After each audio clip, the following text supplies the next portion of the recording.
Thanks for checking in. My name is Dan, playing as Aries Above, and of course, per usual, I'm working alongside Danny, aka Zaw. How we feeling, man?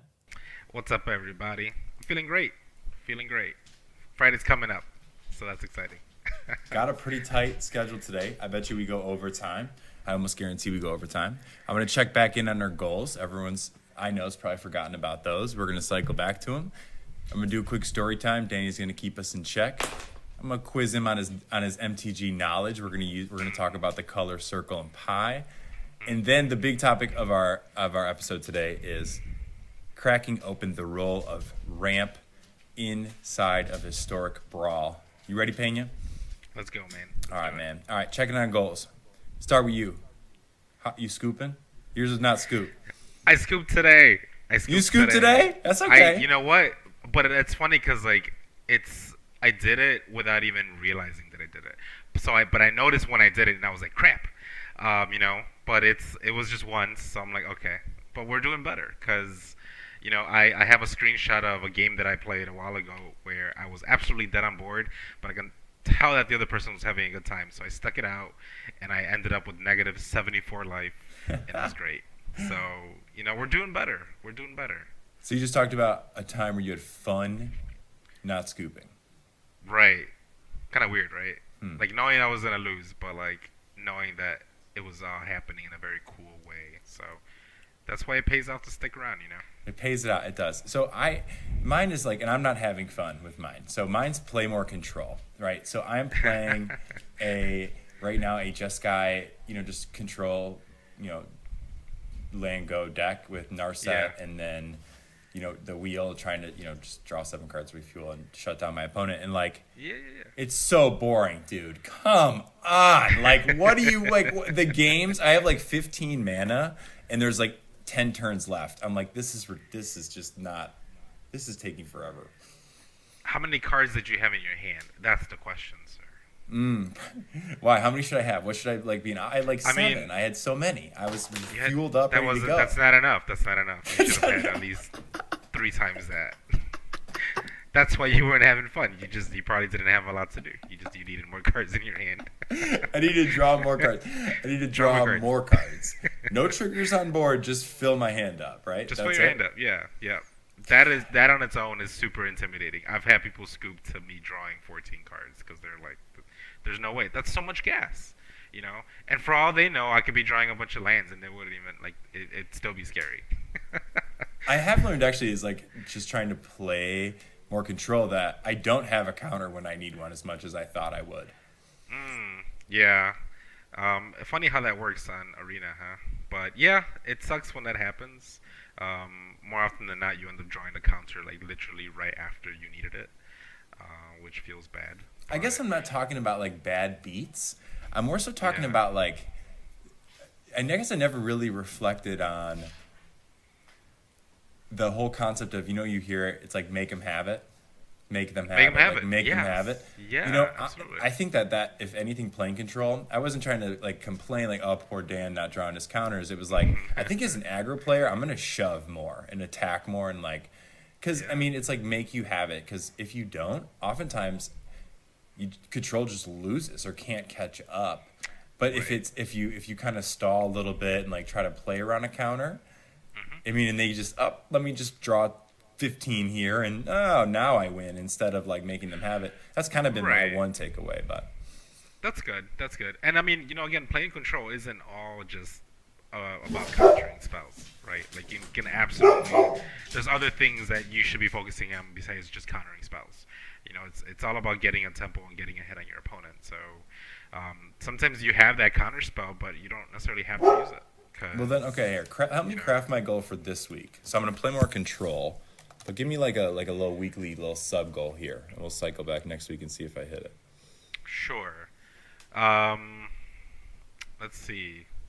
So I know you're focusing on counter spells, but other ways of playing control, like I said, is just trying to get ahead of your opponent. So if you can solve whatever problem that they put on the board using less mana, then that's ideal, right? That's, I think, a good control play. So bounce spells, are good. Exile effects or just getting rid of their stuff in general is good.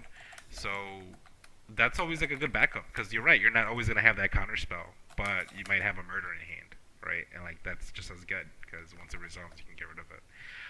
So it's all about answering your opponent's threat using less mana. And actually, I think um,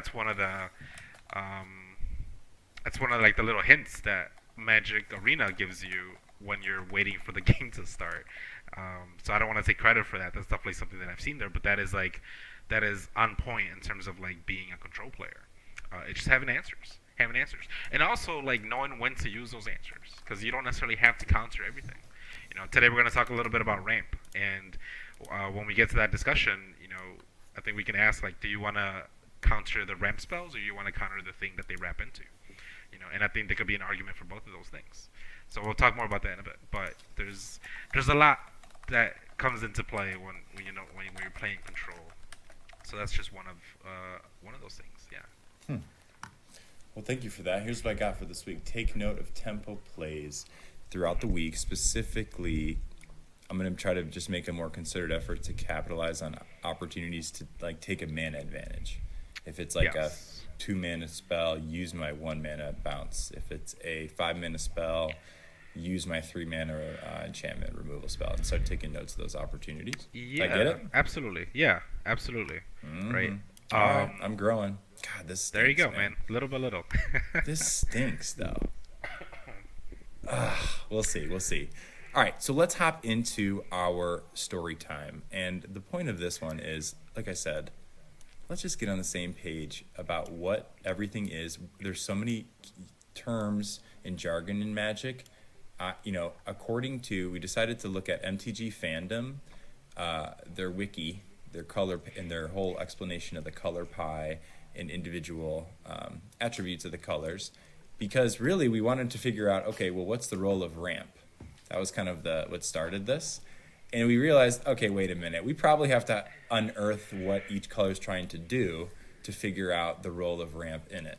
So we decided to say, okay, let's talk about what each color does. So here we go. Color, Danny. Oh, and Danny's going to keep us very, very, he's going to be adamant about, he's going to be our boredom factor, because I am reading. And so if I start to just sound like just an absolute, just nails on a chalkboard, then he's going to cut us off, and we're going to go ahead and move to the next topic, because sometimes it can be a little bit basic or dry. Yeah. I got you. All right, so here we go. Color.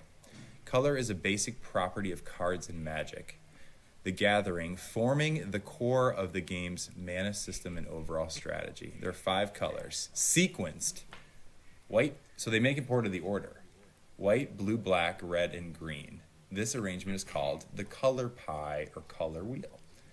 Devised by Magic creator Richard Garfield, the color system is one of the game's most fundamental and iconic elements.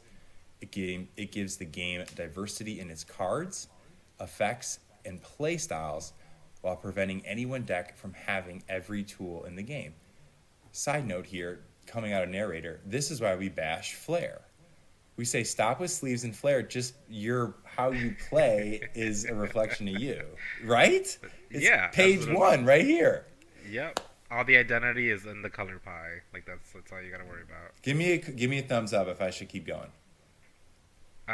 Keep it going. Yeah, thumbs up. Each color signifies an ideological faction whose culture defines the flavor and gameplay of its cards, as well as its relation with the other colors.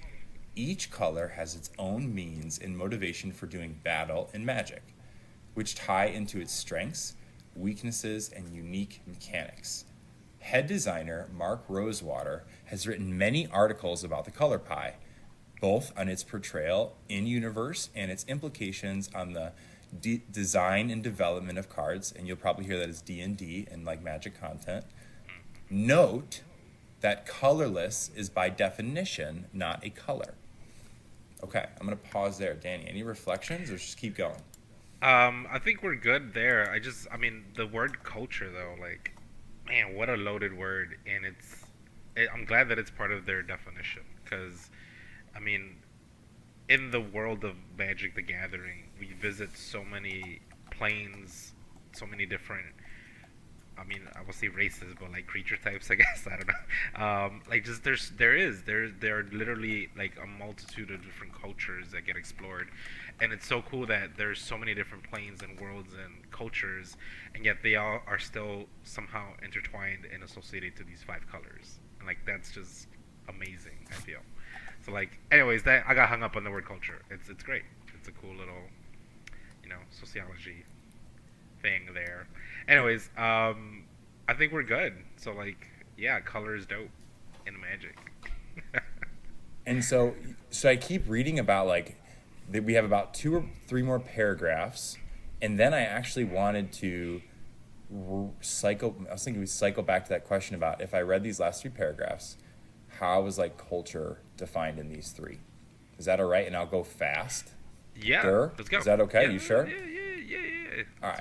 Each of the 5 colors represent a set of beliefs and principles, giving identity to Magic's characters and organizations. A color's philosophy explains how it sees the world, what objectives it hopes to realize, and what resources and tactics a color has at its disposal.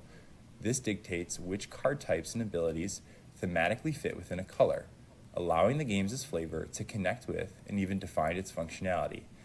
The basic concepts related to each color are, all right, so here's white. Peace, law, structure, selflessness, equality, and equality. And that's it, that's all. That was very, very, very anticlimactic. I'm going to have you read blue. That sounds so on point, though, because I was just thinking of all the planeswalkers that exist in white, and I'm like, yeah, that's literally all they do. Peace, law, structure, selflessness, equality. All right, you read blue, and then we'll switch off. All right. Blue is knowledge, deceit, caution. That's a good one. Deliberation and perfection. Yikes. That's Black a bold one. is power, self-interest, death, sacrifice, and uninhibitedness. Uninhibitedness. Thank you. Yeah, uninhibitedness. Uninhibitedness. Got there it. you go. All right. Red is freedom, emotion, action, impulse, and destruction. Heck yeah. It's so good.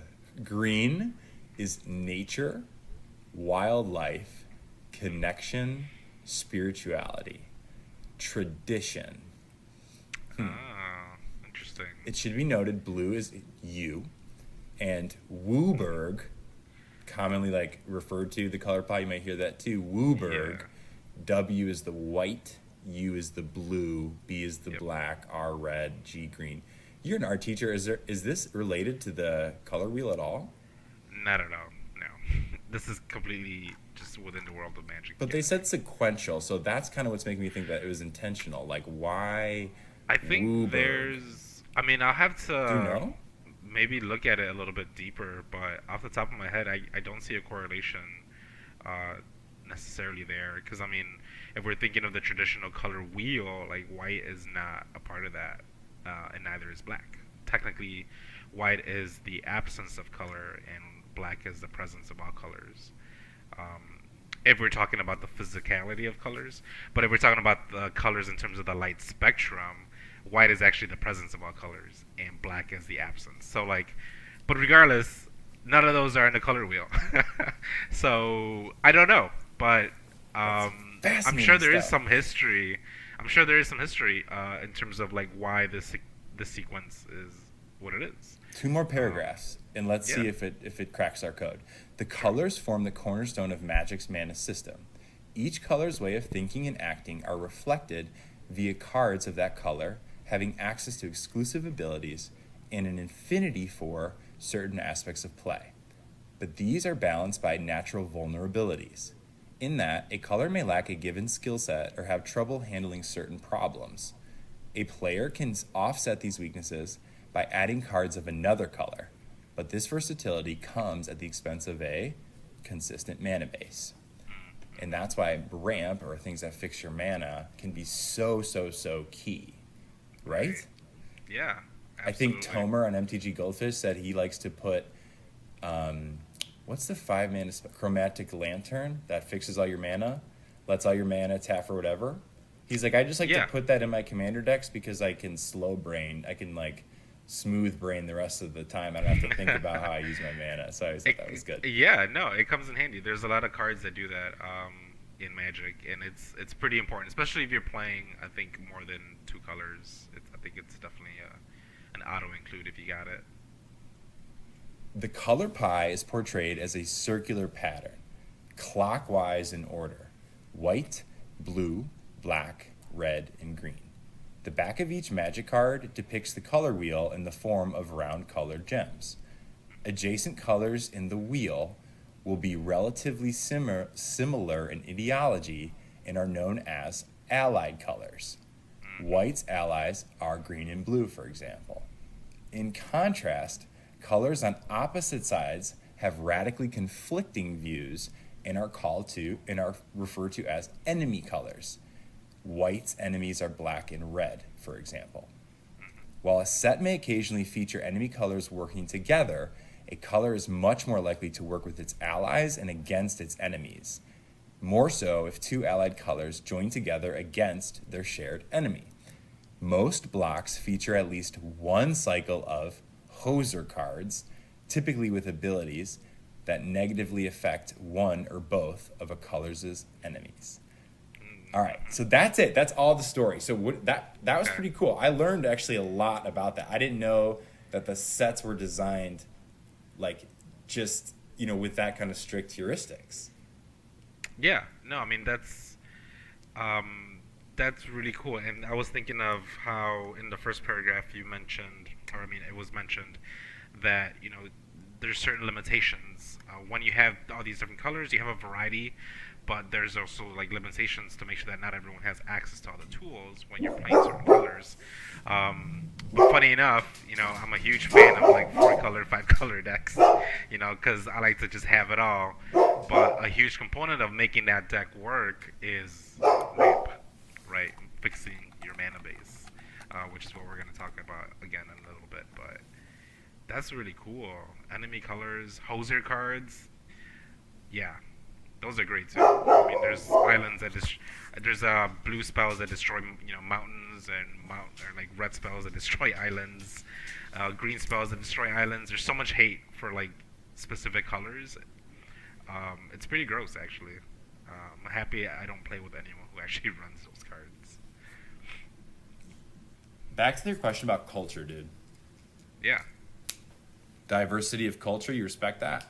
Is that like a thing? Is that why we run 5-color decks? The 5-color soups? Because we like respect all these different angles? Is that it? I don't know. That seems a little bit too like to me still. I mean, but I wouldn't get say it. I get it. Yeah, no, I mean, I think culture is definitely present within the world of Magic the Gathering. I won't say that I run 5-color because I respect all cultures. I've run 5-color because I want to make dumb things happen. But like in terms of like the identity that each color has, I think it's very much drastically tied to that word culture, because they're just very much rooted in these qualities. And I mean, that is what a culture is. Like a culture is like this thing that's just agreed upon that people do, and qualities that are practiced, and that's what these colors represent in the world of Magic the Gathering. So for that, like, that's the respect that I have for it. Like, that's what I think is really cool. I don't find myself playing, for instance, the color red a lot, and it's not because I don't, I just don't have. It's just like not a culture that I identify with, I guess I could say. It's not a style. It's not a characteristic. It doesn't embody the things that I like to identify with. I respect it though, and I respect those who enjoy that color. But I won't, touch it too much unless I'm dabbling again with like a 3 or 4 color deck, and if it's part of it, and I'm like, okay, cool, we'll make it work. But yeah, no, it's vast and it's huge and it's awesome. I think there's a certain maturity around recognizing that it's almost like and I think in like at least like my professional life, it's referred to as like a weakness or whatever. I think, a lack of a preference or blind spots, whatever you call it, I think that it is, personally, I just think it's better to focus on our strengths anyway, like kind of what you like and and Yeah. and you should be mindful of your weaknesses. But I guess my point about maturity is like you have to like still respect it, and you have to still, you can't get mad when you're playing control players and they're just taking forever to come up with their decisions, and like it's kind of part of the culture, and I think that It is. there's opportunities to respect it, to be curious about it, or maybe, there's like that opportunities for a lot of, I think, soul searching around like, why do you hate blue? Like, why Right. do you hate red? Like, why? It says red's emotion. Like, why? Why do you hate that? I think that in it of itself offers like just incredible meta conversations with yourself, or things to think about. It does. It does. And like another really cool aspect to think about is, for everyone, out there, playing Magic the Gathering, making and brewing decks, every other day, or if you have a collection of different decks, like all those decks are different colors. So it's like you're literally putting on like a different suit on every single time you pick up a deck, because I'm a control player at heart, but like I got my aggro decks in Commander. I have my mid-range decks. I have decks that try to combo off in a certain way. So it's like every time you pick up a deck box, you're changing your mindset, which is really cool. And a really cool aspect that I don't think we give ourselves as Magic the Gathering players enough credit. It's like you have to essentially change the way your mind works and how you're going to strategize every time you pick up a different deck. My Rafik of the Many deck, the Exalted guy who he just wants to get in and kill you with one shot as quickly as possible. Like that plays very different than my Esper Amanatu deck, right? So two opposing strategies, but again, the game just allows you to fill those roles whenever you feel like it, you know. Like I literally ask myself, like, what am I feeling like today before I grab a deck and I decide to play? Like, what am I today? Who am I today? And then that decides it for me, And like that's such a cool thing that a game allows you to do, So that's where my respect lies. It's like in just being able to have those options.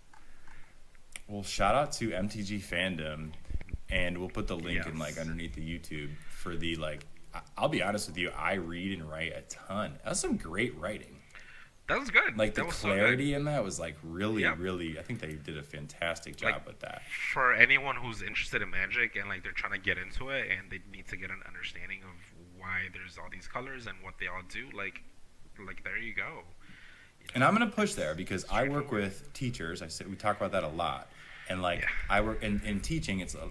Frankly, it's a lot of like older folks, and like this whole idea of like I've done it this way. This is the way it is. It is interesting when you go back to the basics and just kind of dust off the dust and say, okay, what's here?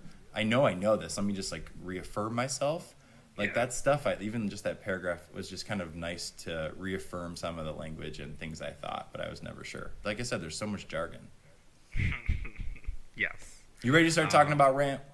Let's do it, man. Let's dive in. I got to quiz you first. You ready? Okay. Oh, yeah. Okay. I'm sure, going to give sure. you Okay. one word in the color wheel, and you need to say the color that it associates with. You ready? Easy. Yes. Emotion. Red. Nice. Self-concern. Green. Black. Damn. Curiosity. Done. That is. Oh. I'd say either blue or green. Okay. I think you should be able to hear them out first. Okay. And because that's hard, Organization. That's white. That is white. Nice. That's a tough one. Instinct. Yeah. That's green. Nice. So curiosity is the only one left. The one you didn't get yet. Okay, well that's blue then. Yes. Nice, Yeah. dude. You did good. Okay. You did good. That Wait, was where good. did I mess up? What was the black one? Self-concern. Self-concern. Sacrifice.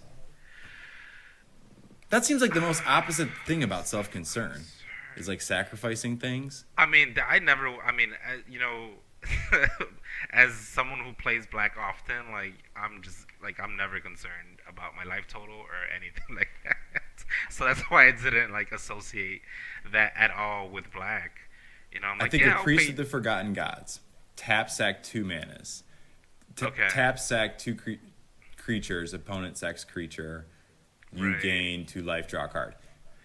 That's like that. That card does not care about the other 2 creatures. They're going to get their value.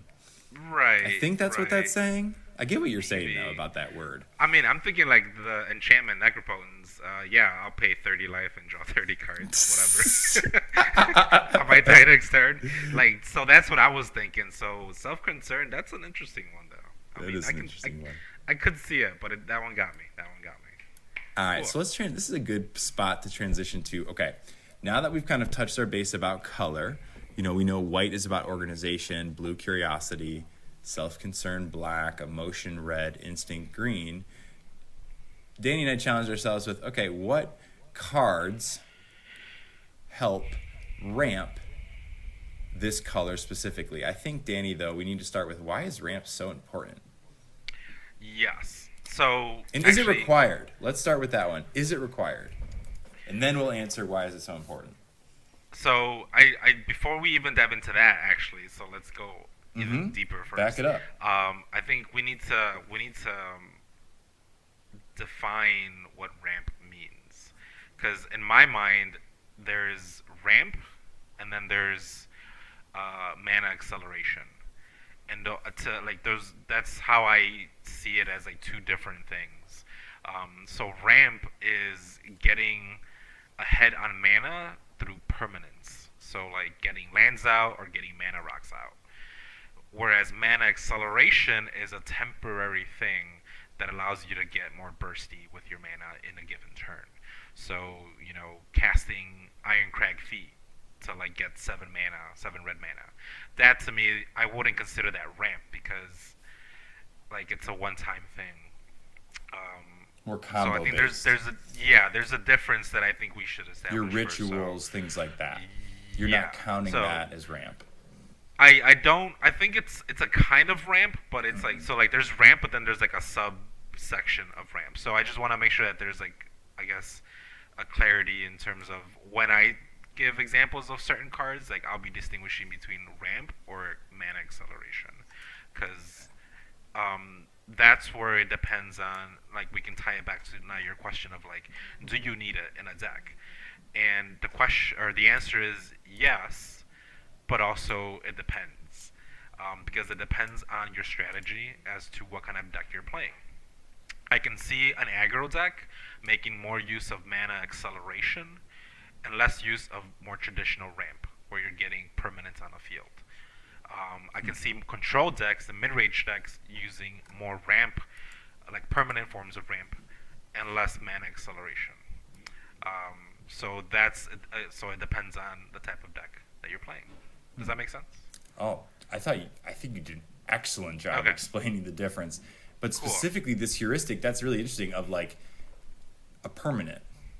That seems like a really nice way of categorizing, or like, really trying to understand it, is if it gives you a permanent to use once or twice, once or permanently, I think of a treasure. Because that is kind of like, that's like a middle ground there. That's a middle ground. So I would consider that mana acceleration. We'll get there, yeah. But I think, though, that like most of the time, if it gives you a permanent, that's a really good thing. You're ramping. Yes. And I think for newer players, that's hard to like wrap your head around as to why it's so effective. Right. It's like, why do I want to, like, I'd rather just play this creature instead of like play this thing and then like take a turn off, essentially, right? But there's a benefit to it. Or, I mean, there should be, right? Ramp, it allows you to obviously cast your spells like more. You have more mana, more stuff to do. But it also, thinking back to the article earlier, it allows you typically to fix, or else to ensure that your mana is clean and you can cast every little thing without a hitch. And you're maximizing your mana. And when we say that, we mean you're tapped out every single turn cycle. Right. All right, so let's start. White. What do you think?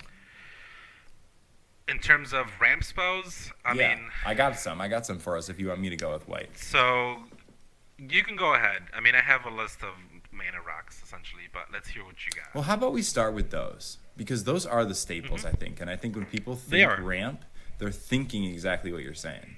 Hit me up with those. What do we got? So I mean, we have Arcane Cygnet, which I mean, obviously that I think that's just an auto include in most decks. Even I think even if you're doing aggro-y strategies, it's such a low CMC card that I think it's worth a slot in most decks. Because it'll give you that extra mana that you'll need to just keep the ball rolling. So Arcane Signet is a good one in my opinion. Um, and one of the new ones I got introduced, Key to the Archive. I've still been playing around with that one a little bit. It's one of the alchemy cards, but the fact that it gives you two additional mana, but then you can essentially just tutor up this random powerful spell. I mean, that's insane. I think that's busted, but like in a cool way. So people who don't know what that is, so Key to the City is a 2 mana artifact. Tap, Key to the discard. archive. Key No, to the. key to the archive. Ooh. Yes, it's one of the new alchemy cards. Okay. Yes. Artifact. Key to the archive. 4 mana artifact. Key to the archive enters the battlefield tapped. When Key to the archive enters the battlefield, draft a card from Key to the archive spellbook. Then discard a card. Tap. Add 2 mana in any combination of colors. Right. So like if we're talking mana fixing, like there you go. Like it'll fix it for you. I feel like But four on is a top lot. of that, it is up there. But also if you Tap look at the too, cards bro? that it gives you access to, well, here's the thing. Most often than not, when you're taking a turn to ramp, you're that's all you're doing. Like you're gonna take a turn to ramp. Okay. Very rarely do I find myself having a follow up after I ramp. In historic brawl, anyways. In commander, which is another format that I play, less so often. You ramp and then you can still maybe do one or two more things. But in brawl, like you're kind of you're just ramping. So like to me, that's just another turn off to ramp. But now you've looted a card, or not looted, but like you've taken a card from Key to the Archive that could also potentially win you the game because it gives you access to some crazy stuff. If you play this on Um, turn 4, you hit your land drop on turn 5, you're untapping with 5, 6, 7 mana on turn 5. 7 mana, 7 mana. Fixed. You're good if it's adding 2 mana in any combination. If You're it fixed. sticks, you could potentially draft the Approach of the Second Sun, which is the white card that it just says you win the game if you cast it twice, right? So already that's a huge like just shift in terms of the direction in which the game is gonna go in. So I mean I don't know, like maybe this card is a little unfair because it's not a traditional rock. It's not a traditional mana rock. It does so much more. So I'll leave it up there, but it does give you that 2 extra mana. It gives you that fix as well, though. The fact that it gives you mana of like any color and any combination, It's kind that's of huge. stupid. That's huge. But it makes sense though, because you have to be able to cast whatever you actually get with it, right? Because you might not be playing those colors, because it gives you access to black cards, blue cards, red cards. It gives you access to all the different colors, and you might very well be playing like a mono blue deck, right? So you're gonna need to make white at some point, which is why it's a cool card. But um, and man, if you thought 4 was a lot, hold up, I have one more. Gilded Lotus. Gilded Lotus is one of my pet mana rock cards. That is Um, 5 mana, tap, add 3 of any add combination. 3. No, add 3 of one color. Okay. But it's just such a powerhouse if it stays on the board, you know. And I'll emphasize if it stays on the board because when we're talking about ramp, if I had to choose, I would go with spells that pull lands out because I think that is a more beneficial way to ramp. Um, but or not but because those things can't be interacted with afterwards. Like I can pay 4 mana to tutor up 2 lanes, and then next turn I'll be at 6, like for sure. I can pay 4 mana to play Key to the Archive, and then next turn I can very well still untap with 4 mana because someone blew up my Key to the Archive, and that's when it feels bad. So Gilded Lotus, that happens. It happens more often than I wanted to, but those turns that I do get to untap with it are usually that's usually when the game shifts and it starts to shift towards my favor, because it's such a huge acceleration. You just went from 5 to 8, which is a 9 lot. if you hit next turn. I always If you assume hit like next the turn. +1, like you're gonna hit There it you next go. turn. No, Maybe absolutely. not, but Yeah. 8, So 9. it's a powerhouse in my opinion. But again, it's got to stick around, right? It's got to stick around. And so the first one that you launched was Arcane Cygnet, 2-mana artifact, tap, add 1 mana of any color in your commander's color identity. I feel like this is an auto include. I think so in too. Every deck. Yeah, yeah. I think we're at the point in which it's available enough, and I'm thinking again. Sorry, I'm thinking Commander, but we're talking Star Brawl. Like it's on. It's just an auto include in most decks. I think at this point for sure. And was that it, Danny? I mean, I got a whole list of them, but I want to hear what you have to say. We can bounce back and forth. All right. So still talking about. Let's spend about like a couple more minutes on just the. Because we're talking white, right? Like some white ramp. So Mana Rocks is. I got some artifacts I want to throw at you. I'll throw at you. Mind Stone, 2-mana artifact, tap, add 1, and it has an ability where it could be 1 tap, sack it, draw a card. That comes in handy a lot. That makes my top 3. Okay. The next one is, the Mind Stone is in, that gets, vintage cube play. I mean, that card, especially because Historic Brawl is a 1-of format, I think that, like, these types of cards that are versatile and that they can ramp you and draw you a card, they make them great middle, and it kind of just makes sure it's not a terrible top deck late in the game. You can filter it, draw a card. I was going to say, yeah, like, it doesn't feel as bad when you draw those, because then you can kind of essentially cycle it out or whatever. How do you feel about Hedron Archive? It's pricier. 4 mana, taps for 2, generic, but for 2 you can sack it and draw 2 cards. Yes, I like that. You like that one? I like that one. I don't think it beats this next one though, dude. The Celestis in Val, 3 mana. I love this card. I sent you this card. I think. Yes. Dude, this is a control players. I think, like, it's a finisher in and of itself. So I'll read it. The Celestis, 3 mana, legendary artifact. If it's neither day nor night, it becomes day as the Celestis enters the battlefield. So don't play this in person. You don't start the day-night cycle in person. Right? Didn't you say that when I played that? I did. Like, I can't find myself. I have a couple of copies, and I put it in decks, and then, like, before I play, I take them out. Because, like, I don't want to deal with it. I don't want to have to keep track of 3 other players and how many things they're casting and whether or not it'll be day or night. It sounds ridiculous. It sounds like a pain in the butt. I mean, okay, so it enters ETBs and it kind of triggers the cycle or forces it to become day. Yes. Tap it, add 1, and it has this ability where it could be 3 tap. If it's night, it becomes day. Otherwise, it becomes night. Activate only as a sorcery. And so why that's relevant is because whenever day becomes night or night becomes day, you gain 1 life and you get to loot. You may draw a card. If you do, discard a card. Yep. And I think that this card, 3 mana, add 1 of any color, so it's going to fix you. It is a card that is going to kind of gain you a little bit of life, and my time in the control world has like really shown me the power of life. It makes a gain. difference. Mm-hmm. Oh yeah. Yep. Also too, this card it synergizes with land go strategies because when you land go, you're triggering night then because you didn't cast a spell. And so that in and of itself is going to trigger this ability because day is going to then become night and then you'll gain a life loot. So it's allowing you to gain a life loot by playing a land and passing.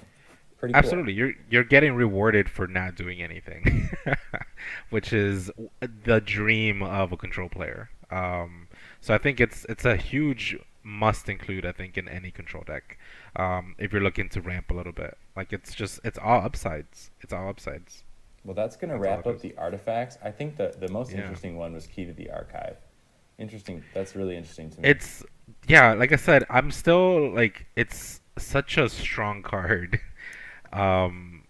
and I think it just goes beyond just being a mana rock. Obviously, like I don't know, but I do have so still sticking on white here in terms of ramp. Yeah, so let's do it. Um, Let's hop down the yeah, Wooburg cycle. White, blue, black, red, so green, white. Loyal Warhound, which is a card that I've had played against me. I don't own it in Arena. I don't have any wild cards to get it, but it's a good card Oh, because I it forgot. ramps you. Yeah, two. It ramps you into land if you are behind, but most importantly, it puts it out on the field. There's a lot of white cards, there's a lot of white creatures that let you search up, a basic plains if your opponent has more lands than you, but they usually go to hand. In arena, anyways, that's we have a lot of those, but there aren't that many that put it out on the field. So Loyal Warhound, I think, is a really good one that just immediately puts it out on the field for you, so that next turn you get to untap with it, and then potentially play another land. So like it is a ramp spell, like it's a legit ramp spell, and I think it's a really strong one for white. It's kind of a little beater too. 2 mana, 3/1 A three vigilance. one, yeah, ETB, a land, and a blink deck too. right? This might be kind of nice. But yeah, a little beater. 3/1. Yeah, Nice yeah, little dude. I body mean, too. once it does what it does, you It's could gonna just trade up. I mean, it's gonna trade just up. yeah, throw it in and like see what happens. And like most often than not, they'll probably end up taking three I for think a couple Loyal of turns. Warhound is probably an auto include in white decks. I don't. That's a good one, man. That's a good It's one. pretty good. It's pretty good. All Yeah. right, so I'm gonna give you my favorite one. Is Ambitious Farmhand. Hmm. 2 mana. When Ambitious Farmhand ETBs, you may search your library for a basic plains, reveal it, put it in your hand. Yeah. It's a 1/1, so kind of small, but it has Coven, where if you have a group of three, you can transform into a 3/3 lifelink. That's pretty Absolutely love good. this card. I mean, 2 mana, Yeah. play it, have a body to, have a nice little cute blocker. Or if you want to take the beats, you could flip it Coven later. I mean, if you're doing like blue-white decks, you have walls that are at 0 life, or excuse me, Right. 0 power. I mean, Coven can be a little bit fussy sometimes, Hmm. but overall, I've really, really enjoyed this card with the versatility of the life link and then the like go grab a plains for 2 mana. I just think that that's fantastic. It's pretty good. It's pretty good. I mean, it'll help you hit your land drops, right? Which for anyone who plays a lot of white, you'll know that sometimes it can struggle to do that. I wish there were more spells that let you put it out on the field, though. Ambitious Farmhand is a good one, but again, it puts it in your hand. So it's like, is that considered ramp, And so these or are next you, cards that I have, dude, you I think are know, going to be close on that line. And I'm yeah, interested to see what you say. sure, So you ready for this? yeah, Ranger let's go. Captain of Eos, 1 white. When enters the battlefield, you may search your library for a creature card, convert a mana cost 1 or less. Put it in your hand, then shuffle. Sacrifice, your opponents can't cast non-creature spells. That last part's not so important. But what do you think Okay. about using Ranger Captain Eos to Creature grab card. a mana dork? Well, let's reveal it. Print your hand. So would this be like in a Selesnya deck possibly? So like a white green. And you Get grab a yourself a 1 Llanowar mana, Elf. an elf or a goose or something like that. Yeah.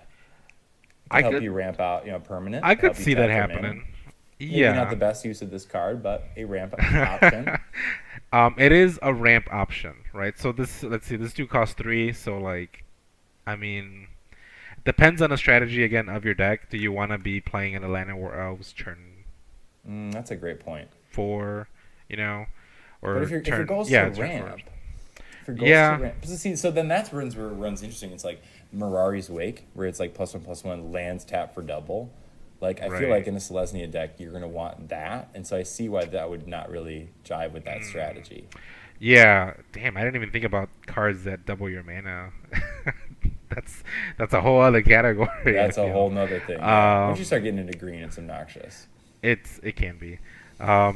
But I like the idea of this dude being able to tutor up smaller creatures because it's still smaller ones that do eventually help you build up to a bigger board state, right? So I don't think that's necessarily a negative thing.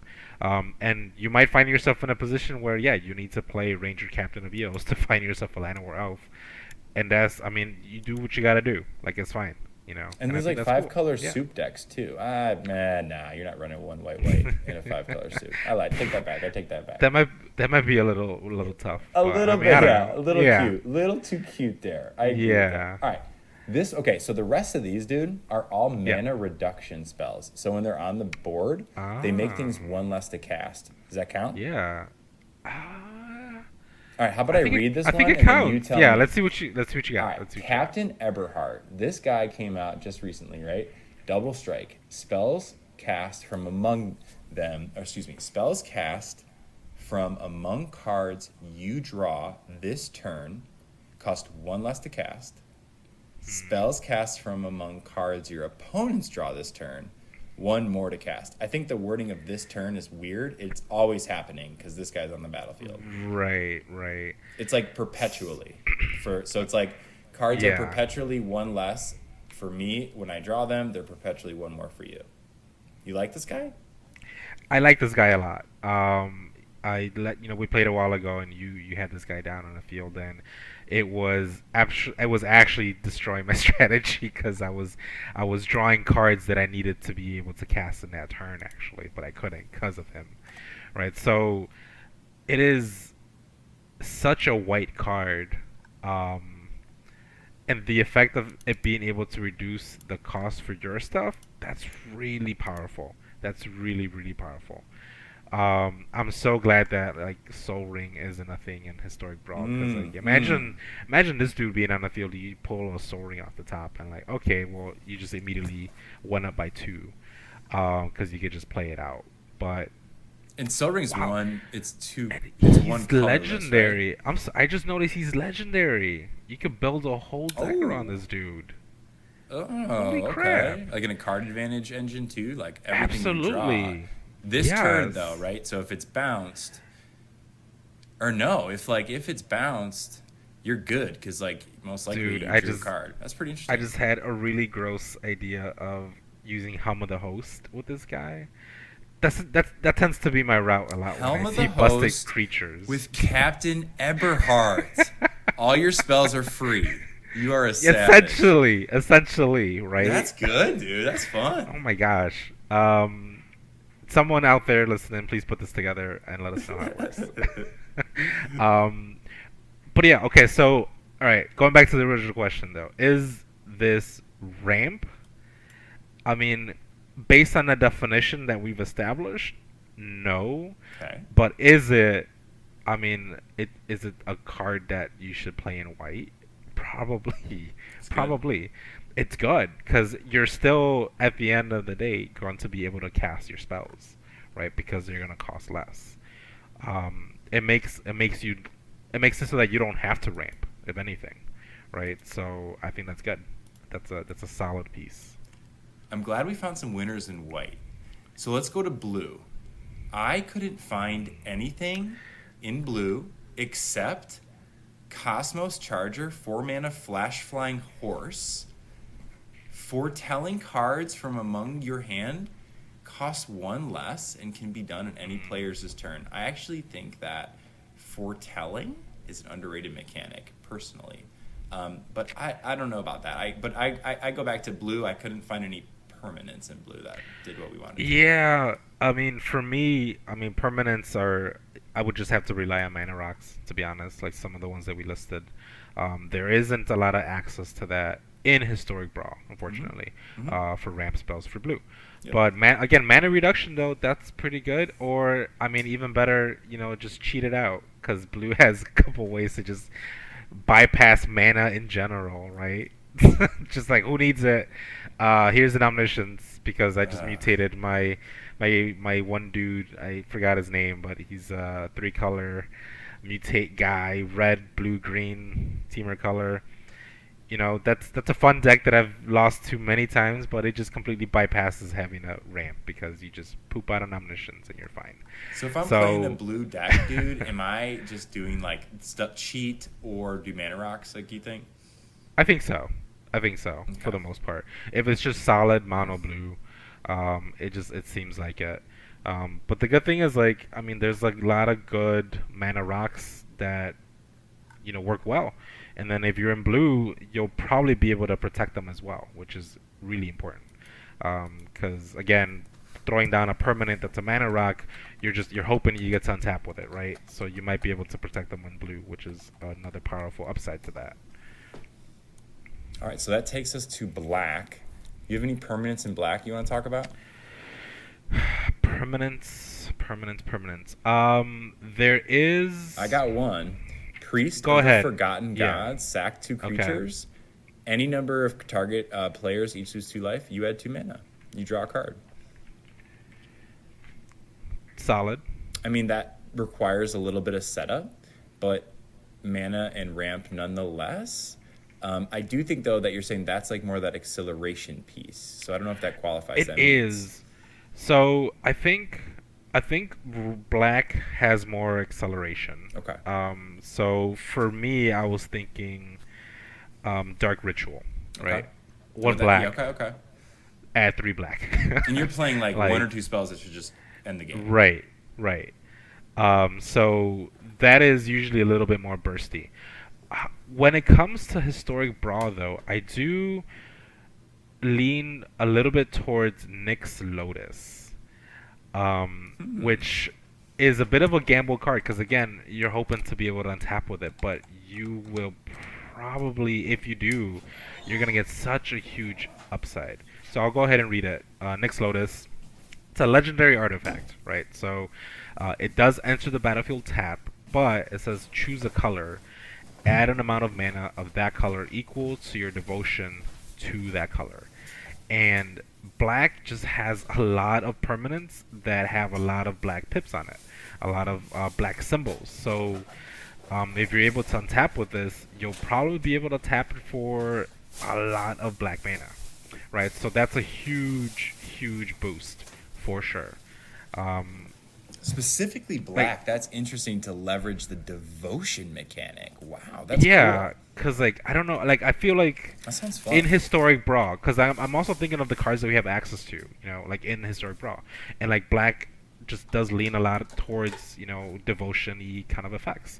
Also green, like green has that 10/10 for 5 green mana, but it's like it has to be green, like the actual green symbols.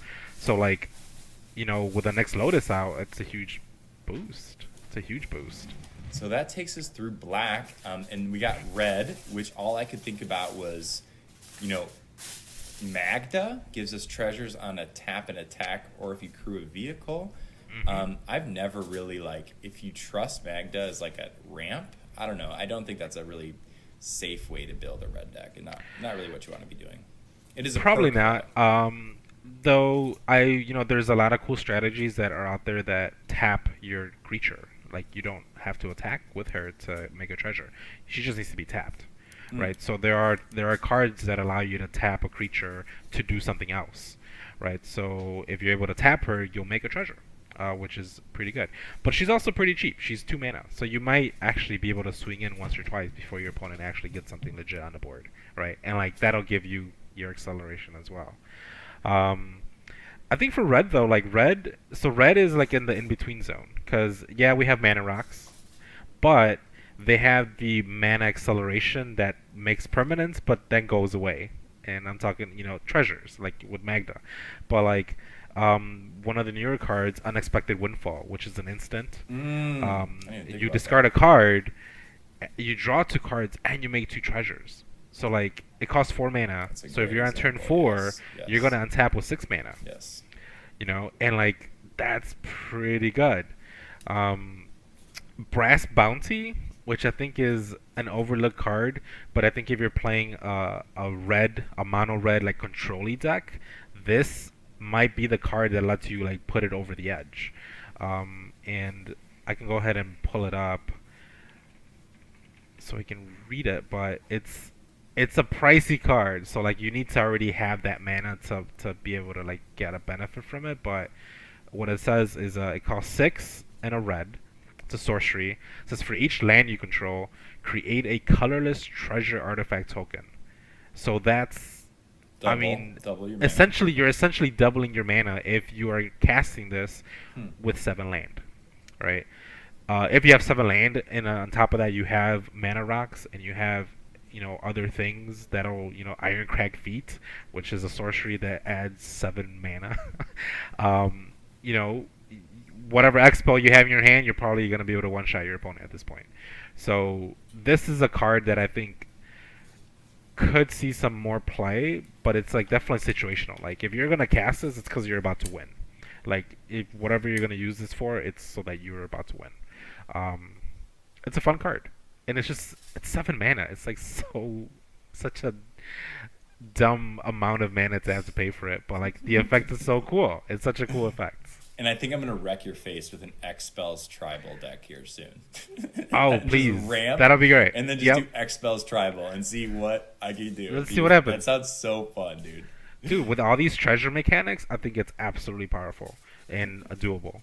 I wrote down Zorn, which doubles your treasures. I don't know if you're familiar with that creature, but he's a creature that came out in the D&D set, I think, and it just says like if you were to make a treasure, you make an additional treasure. I think So that with got, brass, did that get modern play? Am I thinking of the wrong card? I Zorn? don't follow modern ones, maybe. No, you're good. Hold on.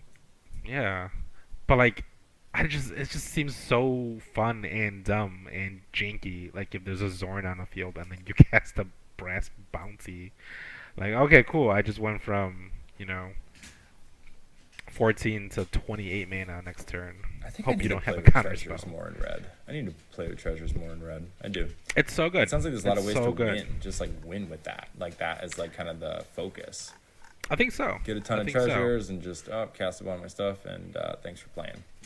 Yeah, and then Well- still sticking on red, Strike It Rich. I've seen a lot of play Oh, there yes. with that card.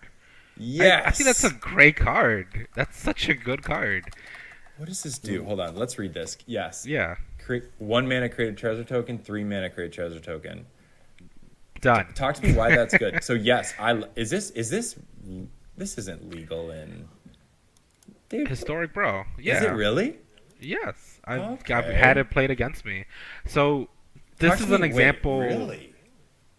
of a card where, like, I think if you're trying to be aggro-y but also still want a little ramp happening, like, I think this is a good card for that.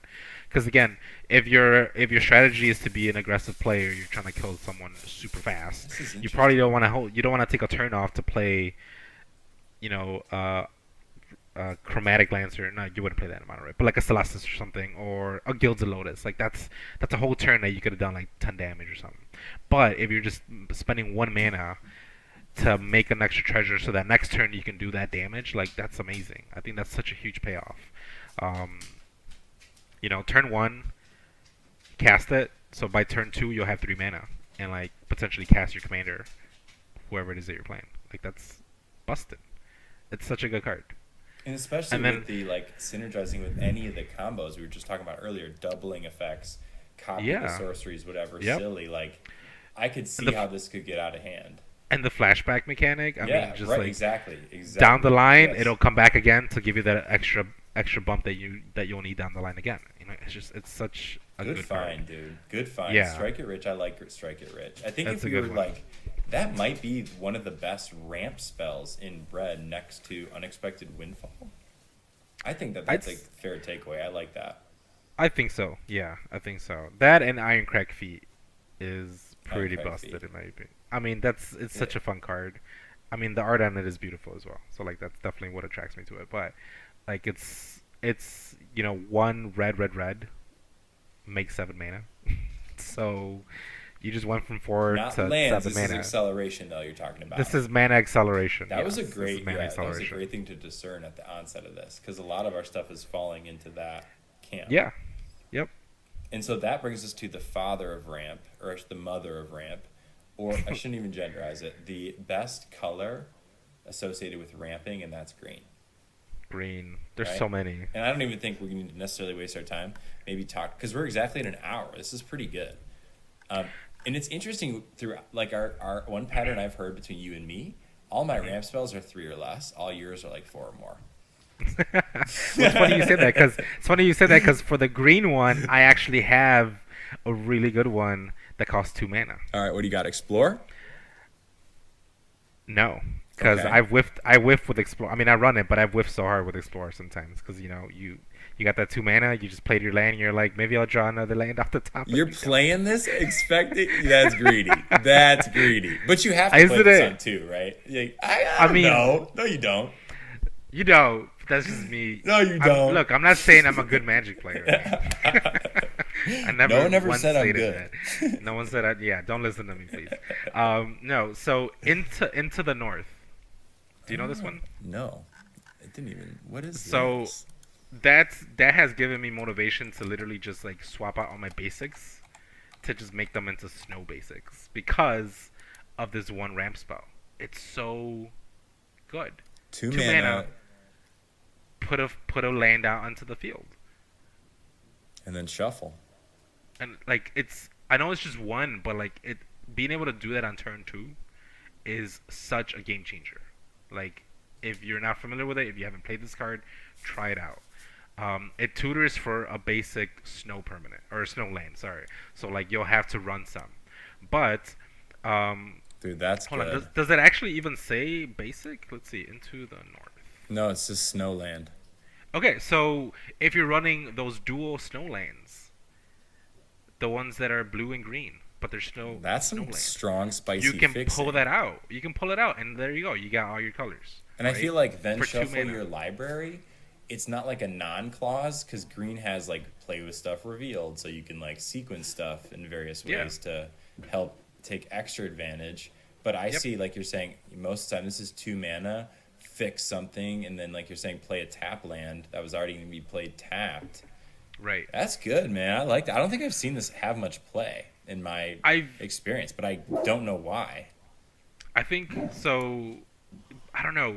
2 mana ramp spells are pretty valuable, and I see them a lot in Commander, obviously. So like Rampant Growth is one that we see often in Commander, and it does the same effect for a basic land. But there's a couple of other ones that don't get played as often that do something similar. So like Nature's Lore, which is another one in actual Commander. And then there's 3 Visits, I think, which lets you get a land out. So all of these, what they all have in common though is that they get a land and they put it on the field, right? Because a lot of ramp spells just put stuff to your hand. So to me, I think the value needs to be on like it comes directly to the field. That's real beneficial ramp.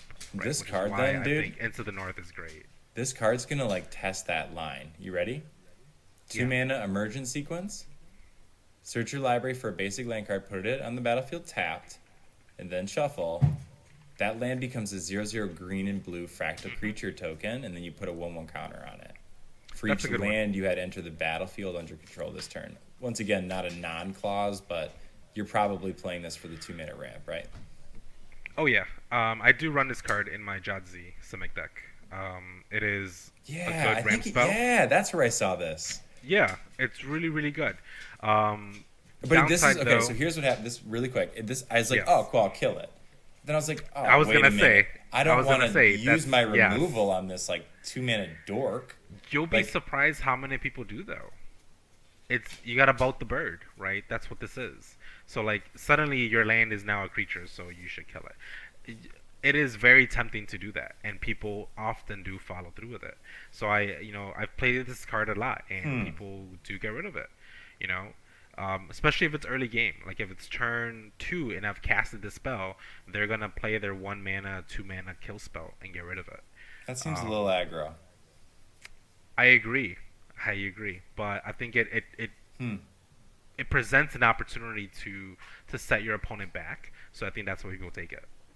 That's why they take it, and I'm sure it would happen as often with mana rocks, but there's more destroy target creatures spells than there are destroy target artifacts, right? So that's probably why it doesn't happen as often.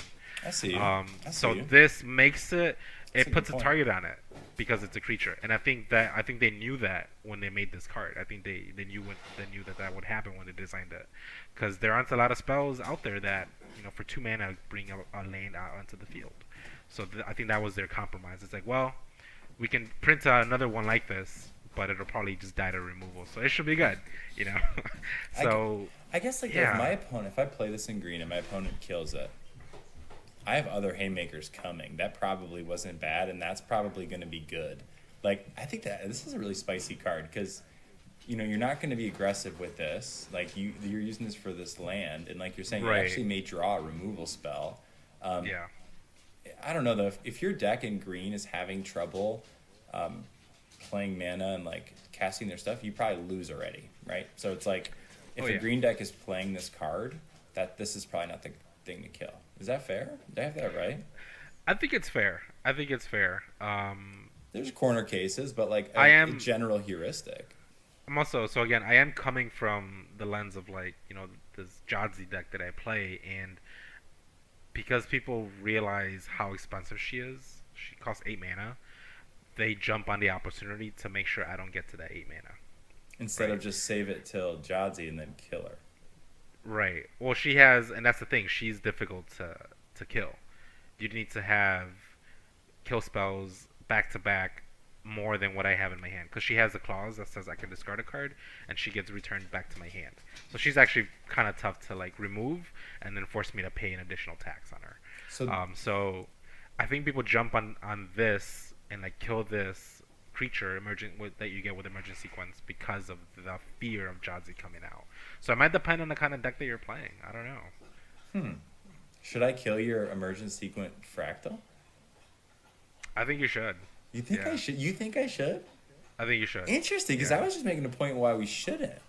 Because I mean, again, like that phrase, you bolt the bird. It's like you're trying to keep your opponent from in modern outpacing you. In like decks that are like hella consistent and like where if you don't bolt the bird you lose. I don't know. I think that I'm gonna make the point for save it.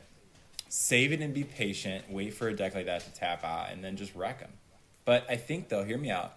As a 2 damage spell, to me, like if you have like a very like, I'm thinking about if you have to play 3 or up to kill this thing, that's not where you want to be. The green that's not where player's you want to winning. be. No, but if it's like a 2 mana -2/2, a bolt or something, I think that's decent. But if you're getting removal, I think the Jadzi deck's happy as hell. Yeah, I think if it's a bolt, it'll be fine, because odds are like that bolt's not going to be used for anything else. And you're not pressuring like me now on turn 3 or 4, and now I definitely will win. That's interesting. Interesting. Thank you. And then a couple other just notable things in green before we wrap up, like Beanstalk Giant, that 3 mana sorcery, Fertile Footsteps. It just get a card, whatever you want. And then you played this to me when I came over and played Val, but Cartographer's Survey. 4 mana, look at the top 7, put 2 lands from among them onto the battlefield tapped. What is it? You played this card against me, remember? When I drove over. So it's called Cartographer's Survey, 3 and a green, sorcery. You casted this against me twice, and the second time you whiffed. Oh, right, because we drafted this. I'm just like, hold up. I don't remember putting this in any of my decks. Yes. So it says, look at the top 7 cards of your library. Put up to 2 land cards from among them on the battlefield tapped. And what makes this bad is you can whiff. Yeah, you could definitely whiff. Man, I gotta be honest. I forgot this card existed. I'm gonna have to put this in the deck. That's why we check in. And a Jadzi deck. Yo, I think it's pretty good though. I think it's pretty rare to whiff on this unless Arena really has it out for you. Because I whiffed on it and when we were playing in person, and I guess I shuffled poorly. But I think this could be pretty beneficial in Arena. Though I gotta say, I don't know. I'm not seeing a lot of people play this card, so maybe it's not the best. Dude, no, I think a lot of people just go copy-paste their decks in the Brawl, man. I really do. I really do. And I'm hoping that that's exactly what our little, our get-together and the people that listen to like start to see is like, everyone sucks. Like, let's go ahead and start playing the best cards. And so I think you really kind of opened my eyes to some bangers. Like, especially, I think my favorite one that I'm going to go add in my white deck right now is Loyal Warhound. I love that little guy. Body. Do it. Yes. Well, come get some. I'm excited to go play you. You got anything else you want to add before we close out today? Great discussion, dude. This has been good. I got one more for green. Not that they need it. Go. But Go. I need it. Uh, Forget that. I Harrow. need it. Harrow is pretty. It's pretty decent. What does that read? I'll pull it up.